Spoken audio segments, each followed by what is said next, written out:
बिस्मिल्लाहिर्रहमानिर्रहीम। अस्सलाम वालेकुम students, welcome to my YouTube channel मैं टॉपर। कैसे हैं आप सब लोग? आई होप आप सब ठीक होंगे। चलिए स्टार्ट करते हैं बच्चे आज का लेक्चर। जी स्टूडेंट्स, क्लास 9th मैथमेटिक्स में आज हम चैप्टर नंबर 8 सॉल्व करेंगे। इसकी उन्होंने सिर्फ एक ही मशक दी हुई है, मशक नंबर 8 ही, सिर्फ एक ही एक्सरसाइज है।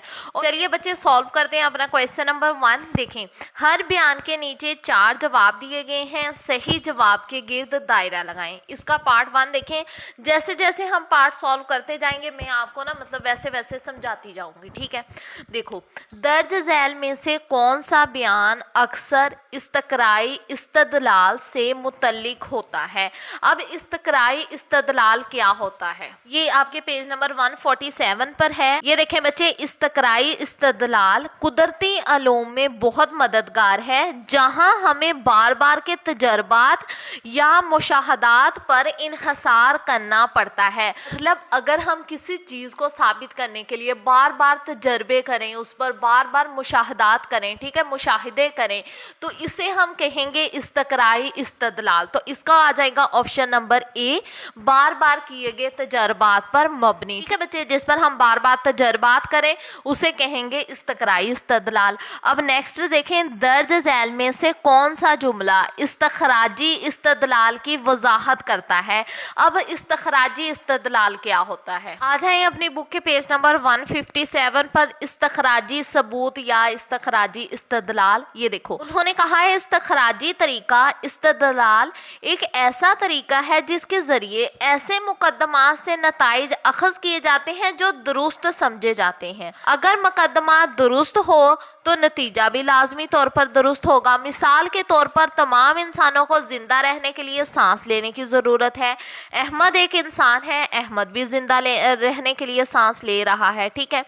तो ऐसे मुकदमा से नताइज अखज किए जाते हैं जो दुरुस्त समझे जाते हैं। तो यहाँ पर आ जाएगा मारूफ हकाइक से नतीजा अखज करना, ठीक है।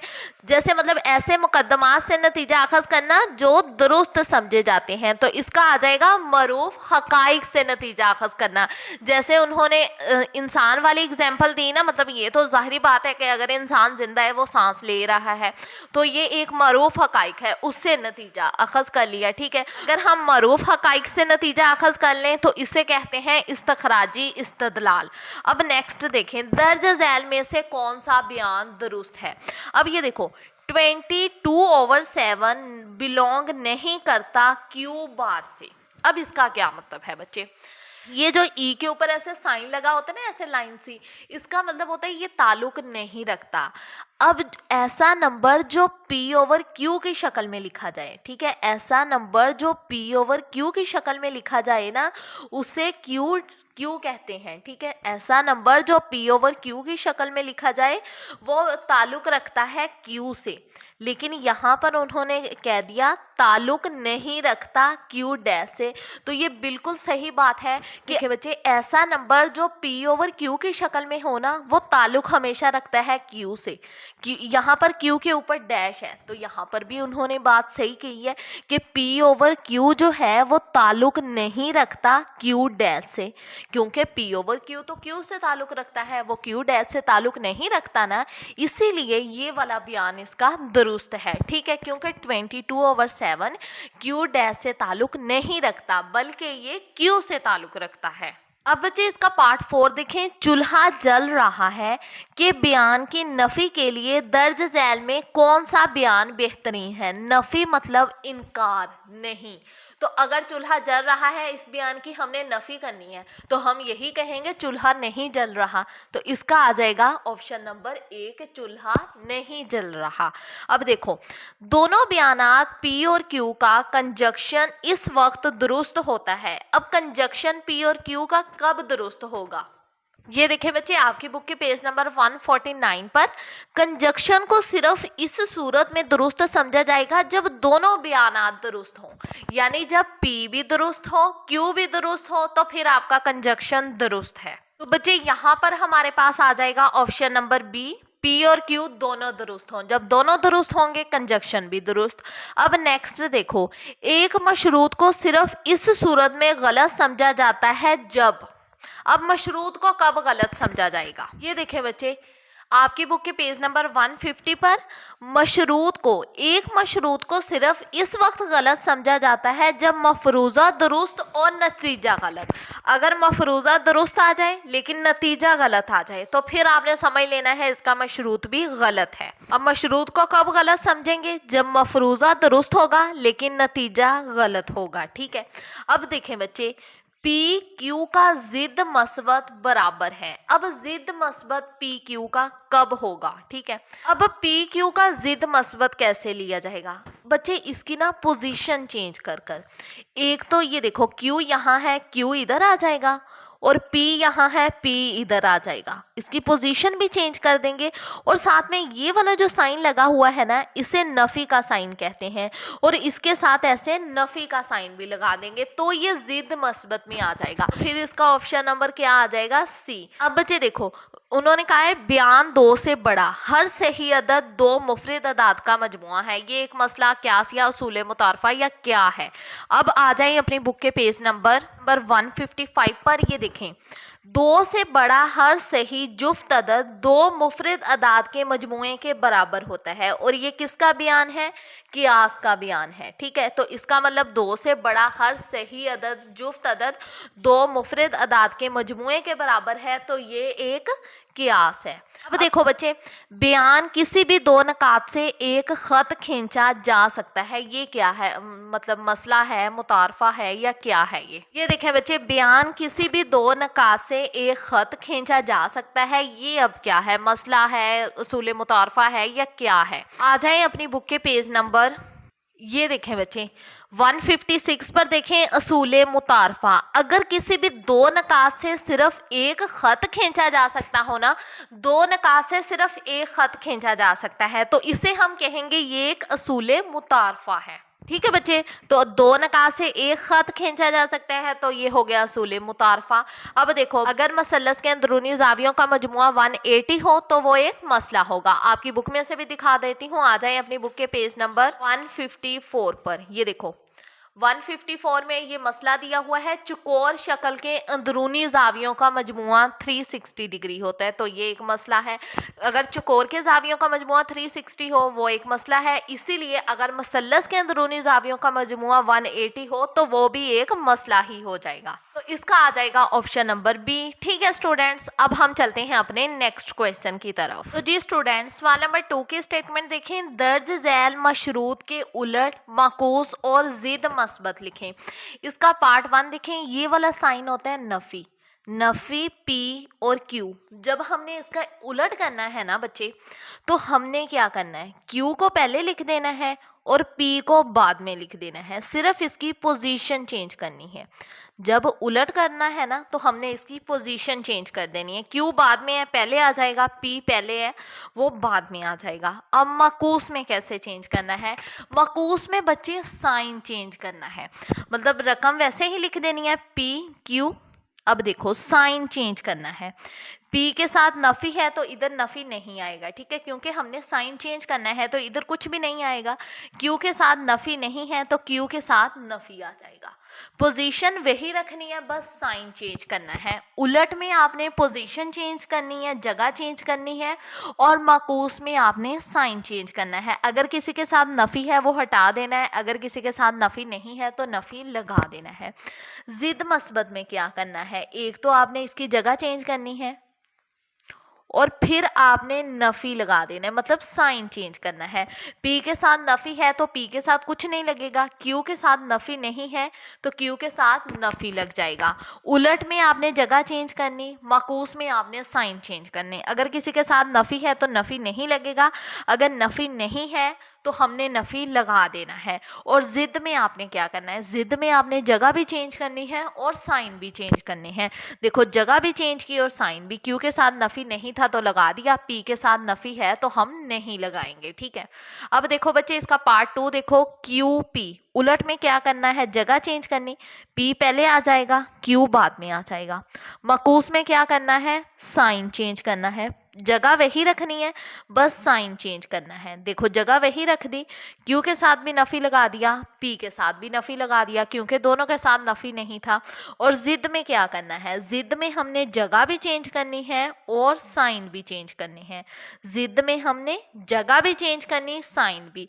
पी के साथ कोई साइन नहीं है, नफी लगा देंगे। क्यू के साथ भी इधर कोई साइन नहीं था तो नफी लगा दिया। ठीक है, इसका नेक्स्ट पार्ट देखो, नफी पी नफी क्यू। उलट में क्या करना है, पोजीशन यानी जगह चेंज करनी है।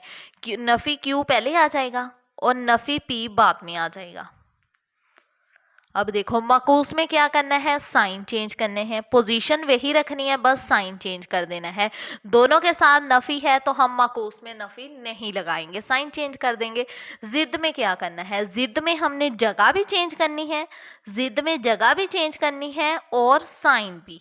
देखो क्यू के साथ नफी है तो यहाँ पर कुछ नहीं आएगा, पी के साथ भी नफी था तो इसलिए यहाँ पर भी कुछ नहीं आया। उलट में जगह चेंज करनी, माकूस में साइन चेंज करने, जिद में जगह भी चेंज करनी और साइन भी चेंज करने। अब हम चलते हैं नेक्स्ट पार्ट की तरफ। अब बच्चे इसका पार्ट 4 देखो, नफी क्यू नफी पी। उलट कैसे करेंगे, जगह चेंज करेंगे। नफी पी पहले आ जाएगा और नफी क्यू बाद में आ जाएगा। ठीक है, माकूस में क्या करना है, पोजीशन वही रखनी है, बस साइन चेंज करना है। दोनों के साथ नफी है तो इधर माकूस में फिर कोई साइन नहीं लगेगा। जिद में क्या करना है, जगह भी चेंज करनी है और साइन भी। अब जगह तो हमने चेंज कर दी लेकिन दोनों के साथ नफी है तो इसीलिए जिद में इधर कोई साइन नहीं आएगा। ठीक है बच्चे, ये आ गया इसका आंसर। अब हम चलते हैं अपने नेक्स्ट क्वेश्चन की तरफ। तो जी स्टूडेंट्स, सवाल नंबर 3 के स्टेटमेंट देखें, दर्ज झैल का सदक जदूल लिखें। ठीक है, इसका पार्ट 1 देखें बच्चे, ये नफी का साइन लगाया हुआ है यानी नहीं। बी, ये जो सीधा वी होता है ना, इसे बच्चे हम कहेंगे या। देखें जो ऐसे सीधा वी होगा ना उसे हमने या कह देना है, और जो उल्टा वी होता है उसे हम कहते हैं और। ठीक है, ये बात आपने याद रखनी है। अब देखो पी या क्यू या माइनस क्यू, ठीक है, ये वाला साइन किसका होता है, नफी का। पी या क्यू या नफी क्यू। ठीक है, अब जब हमने टेबल बनाना है ना, इसका ऐसे टेबल बनाना है। हमने देखो पहले पी को लिख लेना है, फिर हमने क्यू को।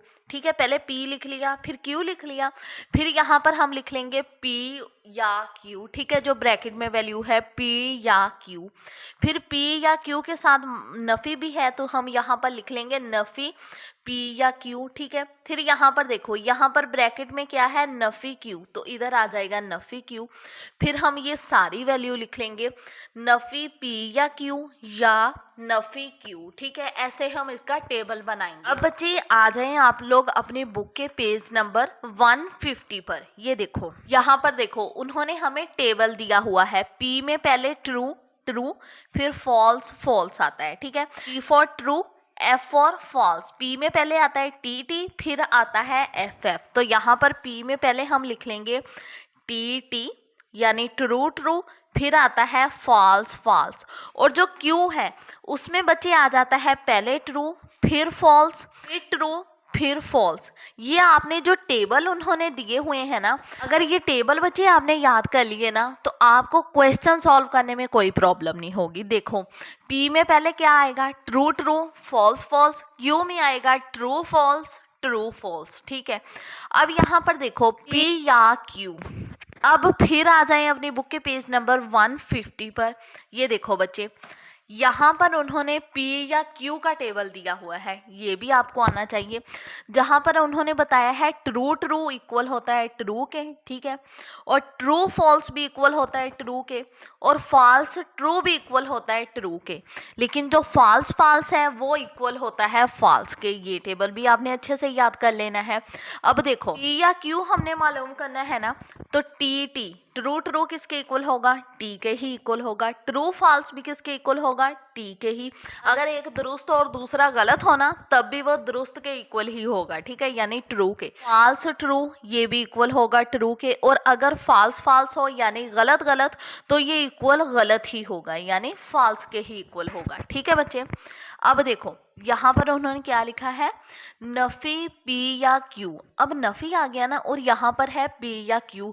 जब हमने नफी पी या क्यू का मालूम करना है ना, तो हमने पी या क्यू का उलट कर देना है। जैसे इधर ट्रू है हमने इधर एफ लिख देना है, इधर ट्रू है इधर एफ लिख देंगे, इधर ट्रू है इधर एफ, लेकिन इधर एफ है तो इधर ट्रू आ जाएगा। ठीक है, पहले हमने पी या क्यू मालूम किया, पी या क्यू का जब नफी मालूम करना था तो हमने उलट कर दिया, इधर ट्रू था इधर एफ आ गया, इधर टी था इधर भी एफ, इधर भी टी था तो इधर एफ आ गया, इधर एफ था तो इधर टी आ गया। ठीक है, अब यहाँ पर देखो नफी क्यू, अब हमने क्यू वाला बॉक्स देखना है, ये वाला नफी है साथ में तो क्यू का उलट कर देना है, क्यू में इधर टी है तो एफ आ जाएगा, इधर एफ है इधर टी आ जाएगा, इधर टी है तो इधर एफ आ जाएगा, इधर एफ है तो इधर टी आ जाएगा। ठीक है, अब बच्चे देखो नफी पी या क्यू, नफी क्यू, इसका हमने या मालूम करना है। या का टेबल पढ़ा है ना हमने, जो टेबल 3 है उसमें क्या था कि अगर फॉल्स फॉल्स हो तो वो किसके इक्वल होगा, फॉल्स के ही इक्वल होगा। ये देखें इधर लिखा भी है कि अगर फॉल्स फॉल्स हो तो वो इक्वल फॉल्स के ही होगा। अब हमने इन दोनों का या मालूम करना है ना, इसीलिए हम इन दोनों को देखेंगे। फॉल्स ट्रू ये किसके इक्वल होगा, टी के ही इक्वल होगा। अगर एक गलत हो और दूसरा दुरुस्त हो तो वो दुरुस्त के ही इक्वल होगा। और फॉल्स फॉल्स ये किसके इक्वल होगा, ये फॉल्स के ही इक्वल होगा, गलत के ही। और ट्रू ट्रू ये इक्वल होगा ट्रू के ही। ठीक है, यहाँ पर या था ना, इसीलिए हमने या वाले टेबल के मुताबिक अपना क्वेश्चन सॉल्व किया। ठीक है, आई होप आपको समझ आ गई होगी। अब हम चलते हैं अपने नेक्स्ट पार्ट की तरफ। बच्चे देखें पार्ट इसका देखें, नफी, नफी क्यू या नफी पी। सबसे पहले पी और क्यू का लिख लेंगे, पी किसके इक्वल है, ट्रू ट्रू फॉल्स फॉल्स। ठीक है, और क्यू किसके इक्वल है, ट्रू फॉल्स ट्रू फॉल्स। ठीक है, अब जब हमने नफी क्यू, पहले हम नफी क्यू मालूम करेंगे, फिर नफी पी, फिर हम ये ब्रैकेट वाली पूरी वैल्यू सॉल्व करेंगे, फिर ब्रैकेट के बाहर भी नफी है तो हम इस वाली पूरी वैल्यू को सॉल्व करेंगे। अब नफी क्यू मालूम करना है ना, इसका मतलब क्यू का उलट कर देना है। इधर क्यू वाला ये वाली लाइन है ना, इधर टी है तो हम एफ लिख देंगे, इधर एफ है इधर टी आ जाएगा, यहाँ पर टी एफ उलट कर देना है, इधर एफ है तो इधर टी आ जाएगा। अब यहाँ पर नफी पी, पी वाला टेबल ये वाला है तो हम पी का उलट कर देंगे, इधर टी है तो इधर हमने एफ लिखना है, इधर टी है इधर भी एफ आएगा, इधर एफ है तो इधर टी आएगा, इधर एफ है तो इधर टी आएगा। अब हमने मालूम क्या करना है, नफी क्यू या नफी पी, इन दोनों का हमने या मालूम करना है। या वाला हमने टेबल पढ़ा है ना, जिसमें गलत गलत किसके इक्वल है, फॉल्स फॉल्स फॉल्स के इक्वल है, और ट्रू और फॉल्स किसके इक्वल है, अगर एक सही है और दूसरा गलत है तो वह ट्रू के ही इक्वल है, और फॉल्स ट्रू भी ट्रू के ही इक्वल है, अगर एक गलत और दूसरा सही। अगर दोनों ट्रू हैं तो वो भी ट्रू के ही इक्वल है। ठीक है, नफी क्यू या नफी पी, तो हमने इन दोनों का या मालूम किया। ठीक है, ये वाले टेबल की मदद से, पी या क्यू की मदद से। ठीक है बच्चे, देखो अब हमने मालूम क्या करना है, ये देखो ये सारी वैल्यू का हमने नफी मालूम करना है। देखो नफी क्यू या नफी पी, फिर हमने इस सारी वैल्यू का नफी मालूम करना है। नफी कैसे मालूम करेंगे, उलट कर देंगे। देखो नफी क्यू या नफी पी वाला टेबल कौन सा है, ये वाला, तो हमने इसका नफी मालूम करना है तो इसका उलट कर देंगे। इधर एफ है तो इधर टी आ जाएगा, इधर टी है इधर एफ आ जाएगा, इधर टी है इधर भी एफ आ जाएगा, यहाँ पर भी टी है तो यहाँ पर भी एफ आ जाएगा। ठीक है स्टूडेंट्स, ये आ गया इसका आंसर। अब हम चलते हैं इसके नेक्स्ट पार्ट की तरफ। बच्चे इसका पार्ट 3 देखें, पी या क्यू, सीधे वी को हमने या कहना है, फिर हमारे पास है पी और क्यू, ये जो उल्टा वी है इसे हमने और कहना है। पहले हम पी क्यू मालूम करेंगे, फिर ये वाली ब्रैकेट सॉल्व करेंगे, फिर ये वाली ब्रैकेट सॉल्व करेंगे, फिर ये पूरा क्वेश्चन हम सॉल्व करेंगे। ठीक है, इधर ये एरो भी जो लगा हुआ है वो भी आएगा। अब पी का टेबल कैसे बनता है, ट्रू ट्रू फॉल्स फॉल्स, और क्यू का टेबल कैसे बनता है, ट्रू फॉल्स ट्रू फॉल्स। अब हमने पी या क्यू मालूम करना है। ठीक है, इन दोनों के दरमियान या मालूम करना है। अब या वाले टेबल में अगर दोनों दुरुस्त हों तो वह दुरुस्त के ही इक्वल होता है, ट्रू ट्रू इक्वल ट्रू। अगर एक दुरुस्त और दूसरा गलत तो भी वो ट्रू के इक्वल, अगर एक गलत दूसरा दुरुस्त तो भी वो ट्रू के इक्वल ही होता है या वाले टेबल में। अगर दोनों गलत हों तो वो गलत के इक्वल होगा फिर। ठीक है, अब पी या क्यू मालूम कर लिया। अब हमने मालूम करना है पी और क्यू। उल्टे वी का क्या मतलब है, और, तो यानी इन दोनों का हमने और मालूम करना है। अब बच्चे या वाली अलामत नहीं है ना, इसलिए या वाला टेबल तो नहीं यूज़ होगा। आ जाएं अपनी बुक के पेज नंबर 150 पर। ये देखें बच्चे, यहाँ पर टेबल 2 में उन्होंने ये और वाला साइन दिया हुआ है, इसमें उन्होंने कहा है और में, ठीक है। अब और का पढ़ रहे हैं। अगर दोनों दुरुस्त हों वो दुरुस्त के इक्वल होता है। अगर एक दुरुस्त और दूसरा गलत तो फिर हम उसे गलत ही कहेंगे। अगर एक गलत दूसरा दुरुस्त फिर हम उसे गलत ही कहेंगे। अगर फॉल्स फॉल्स होगा तो वो इक्वल गलत के ही होगा। अगर दोनों गलत तो फिर इक्वल गलत ही होगा। अब और का साइन आ गया ना, इसीलिए हम ये वाले टेबल के मुताबिक सॉल्व करेंगे। अब देखो बच्चे, इन दोनों का हमने और मालूम करना है। ट्रू ट्रू किसके इक्वल होता है? दुरुस्त दुरुस्त दुरुस्त के ही इक्वल होता है। अगर एक दुरुस्त और दूसरा गलत हो और वाले टेबल में तो वह गलत के ही इक्वल होगा। अगर एक गलत दूसरा दुरुस्त तो भी वो गलत के इक्वल ही होगा। अगर दोनों गलत हों तो भी वो गलत के ही इक्वल होगा। या के लिए और टेबल है और के लिए और टेबल है, ठीक है बच्चे। यहाँ पर ये जो एरो लगा हुआ है ना ऐसे वाला, इसे हम कहते हैं दो शर्ती। अब इसके लिए भी बच्चे टेबल और होगा। अब हमने इन दोनों का, ठीक है, P या Q और P और Q का दो शर्ती मालूम करना है। अब इसके लिए आ जाएं अपनी बुक के पेज नंबर 151 पर। ये देखो बच्चे, टेबल 5 देखो, यहाँ पर P और Q का दो शर्ती उन्होंने मालूम किया है। ये P और Q, इसका दो शर्ती मालूम करना है। इसमें ट्रू ट्रू इक्वल होता है ट्रू के, एक गलत दूसरा दुरुस्त हो वो इक्वल होता है फॉल्स के, एक फॉल्स और दूसरा दुरुस्त हो तो वो इक्वल होता है फॉल्स के। अगर दोनों गलत हों तो यहाँ पर अब चेंज आ गया। अगर दोनों गलत होना तो वो इक्वल होगा ट्रू के, ठीक है। अब यहाँ पर भी देखो, P या Q और P और Q का हमने ये दो शर्तें मालूम करना है ना। अब हमने टेबल में क्या पढ़ा है, ये दो शर्ती वाले में, कि अगर दोनों दुरुस्त हों तो वो दुरुस्त के इक्वल होगा। अगर एक दुरुस्त दूसरा गलत वो फॉल्स के इक्वल होगा। अगर एक दुरुस्त दूसरा गलत तो भी वो फॉल्स के ही इक्वल होगा। और अगर दोनों गलत हों तो फिर वो ट्रू के इक्वल होगा।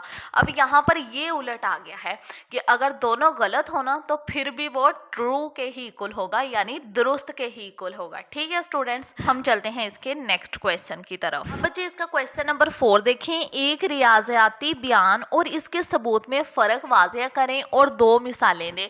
ये डेफिनेशंस ही उन्होंने पूछी हैं, इसलिए मैंने सोचा आपकी बुक से ही इस पर टिक लगा देती हूँ, ठीक है। अब हम रियाजयाती बयान की डेफिनेशन पहले देखते हैं। आ जाएं बच्चे अपनी बुक के पेज नंबर 148 पर। ये देखें, बयान, रियाजयाती बयान की उन्होंने डेफिनेशन दी हुई है।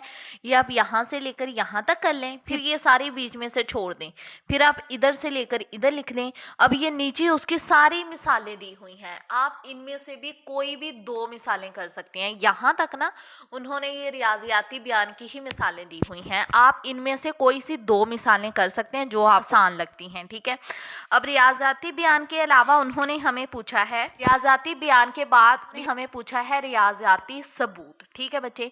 अब ये जो है रियाजयाती सबूत वाला टॉपिक, ठीक है, ये सबसे पहले उन्होंने हमें एग्जाम्पल दी हुई है। ये देखें, ये सारी उन्होंने हमें एग्जाम्पल दी हुई है। इसकी जो डेफिनेशन है ना वो बच्चे इधर से बनती है। आम तौर पर हमें अपने यहाँ से लेकर यहाँ तक आपने डेफिनेशन लिखनी है, फिर उन्होंने दो एग्जाम्पल पूछी हैं तो आपने इधर से लेकर इधर तक एक एग्जाम्पल बता देनी है, फिर आपने यहाँ से लेकर यहाँ तक पूरा टॉपिक ही एक एग्जाम्पल बता देनी है, फिर आपकी दो एग्जाम्पलें होंगी। ये आप समझ लें, आपको सारा टॉपिक ही याद करना पड़ेगा रियाजयाती सबूत, लेकिन आपको पता हो डेफिनेशन कौन सी है। तो पहले वो आपने आम तौर पर अपने रोज़मर्रा के मामलात में ये वाली आपने पहले डेफिनेशन लिखनी है, फिर उसकी एग्जाम्पल लिखनी है। बच्चे नेक्स्ट उन्होंने पूछा है एक मसला और असूल मुतारफा में क्या फ़र्क है, हर एक की मिसाल। ये देखिए बच्चे, आ जाएँ अपनी बुक की पेज नंबर 154 पर। ये यहाँ पर उन्होंने मसला की हमें डेफिनेशन दी हुई है, इधर से लेकर यहाँ तक आप डेफिनेशन कर सकते हैं। और ये जो तीनों हैं मसले की एग्जाम्पल है, कोई से भी आप एक एग्जाम्पल कर लें, ठीक है। अब इसके नेक्स्ट पेज पर 156 पर यहाँ पर उन्होंने हमें असूल मुतारफा की डेफिनेशन दी हुई है, यहाँ से लेकर यहाँ तक, और ये इसकी एग्जाम्पल्स हैं। आप इनमें से कोई भी एक एग्जाम्पल कर सकते हो जो आपको आसान लगती हैं, ठीक है। ये वाली कर लें, ये कर लें, ये कर लें, ये कर लें, ये कर लें, जो भी आपको आसान लगती हो, ठीक है। अब बच्चे नेक्स्ट क्वेश्चन देखें, ये डेफिनेशंस ही हैं, ठीक है।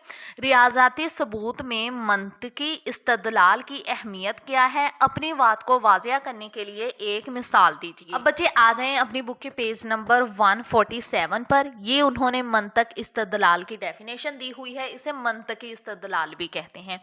यहाँ से लेकर यहाँ तक आप डेफिनेशंस कर लें, फिर यहाँ से लेकर यहाँ तक उसकी एग्जाम्पल कर लें। ठीक है बच्चे, यहाँ से लेकर यहाँ तक डेफिनेशन और यहाँ से लेकर यहाँ तक एग्जाम्पल। ठीक है स्टूडेंट्स, ने निशान लगा लीजिएगा। ठीक है, अब हम चलते हैं अपने नेक्स्ट क्वेश्चन की तरफ। तो जी स्टूडेंट्स, सवाल नंबर 7 की स्टेटमेंट देखें। ये बताएं कि आया दिए गए बयान एक असूल मुतारफा, क्यास या मसला है और अपनी दलील की वजाहत करें। इसका पार्ट 1 देखें। कोई सी दो नकात में से सिर्फ एक खत गुजरता है। अब बच्चे हमने ये MCQs में पढ़ा है कि अगर दो नकात में एक खत गुजरता है तो वो क्या है, असूल मुतारफा।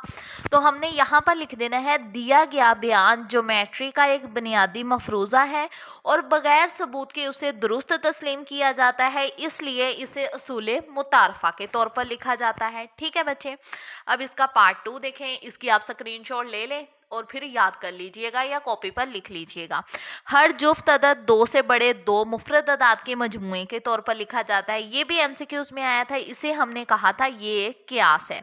तो हम लिख देंगे दिया गया बयान एक क्यास है, क्योंकि ये आमतौर पर दुरुस्त साबित नहीं हुआ, लेकिन एक लंबे अरसे से इसे बड़े पैमाने पर दुरुस्त माना जाता है। ठीक है बच्चे, अब बच्चे इसका नेक्स्ट पार्ट देखें। मुसल्लस के जावियों का मजमुआ 180 डिग्री है। ये भी हम MCQs में पढ़ के आए हैं कि मुसल्लस के जावियों का मजमुआ 180 डिग्री, तो फिर ये एक मसला है। तो हम कह देंगे ये बयान एक मसला है, इसे मुख्तलिफ तरीक़ों से साबित किया जा सकता है, जैसे मुसल्लस के एक रुख को बढ़ाना और मतवाजी लकीरों की खसूसियत का इस्तेमाल। ठीक है बच्चे, ऐसे आपने दलीलें दे के ना, थोड़े से दलाइल दे के आपने अपने क्वेश्चन का आंसर लिख देना है। ठीक है स्टूडेंट्स, अब हम चलते हैं अपने नेक्स्ट क्वेश्चन की तरफ। तो जी स्टूडेंट्स, सवाल नंबर 8 की स्टेटमेंट देखें। दर्ज झैल अलजबरी जुमलों के लिए सादा इस्तखराजी सबूतों को वाज़िया करें और साबित करें कि बाएं तरफ बराबर है दाएं तरफ के। ठीक है,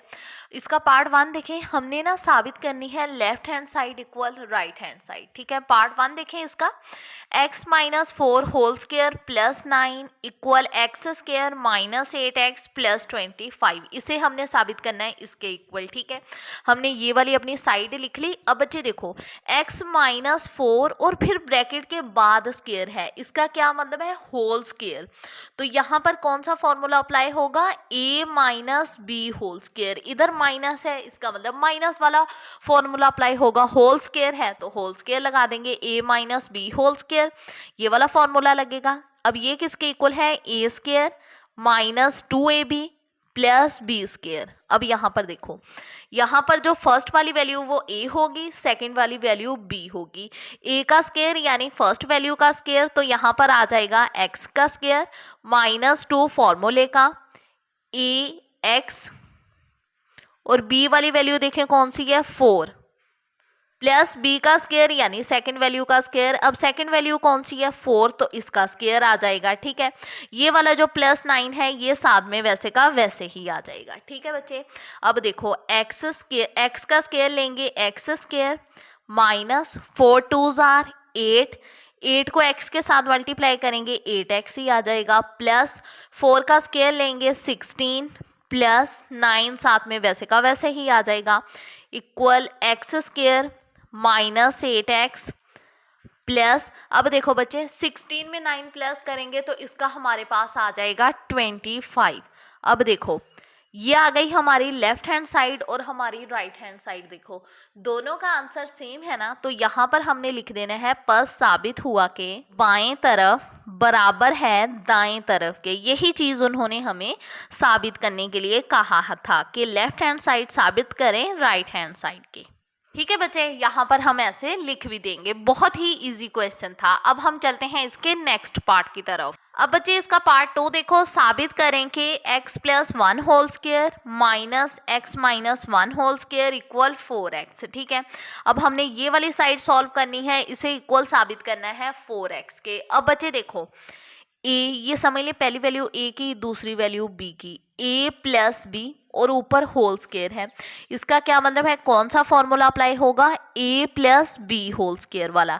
इधर दरमियान में प्लस है इसलिए प्लस वाला फॉर्मूला अप्लाई होगा, A square plus 2ab plus B square. ठीक है, अब बच्चे यहाँ पर देखो, ए वाली वैल्यू फर्स्ट वैल्यू तो यहाँ पर आ जाएगा एक्स का स्क्वायर प्लस 2 फॉर्मूले का, ए वाली वैल्यू फर्स्ट वैल्यू एक्स और बी वाली सेकंड वैल्यू 1 प्लस बी का स्क्वायर यानी सेकंड वैल्यू का स्क्वायर तो आ जाएगा 1, 1 का स्क्वायर। अब माइनस है, माइनस लगा देंगे, फिर ऐसे ब्रैकेट लगा देंगे क्योंकि यहाँ पर माइनस है ना तो फिर माइनस भी अंदर मल्टीप्लाई होगा।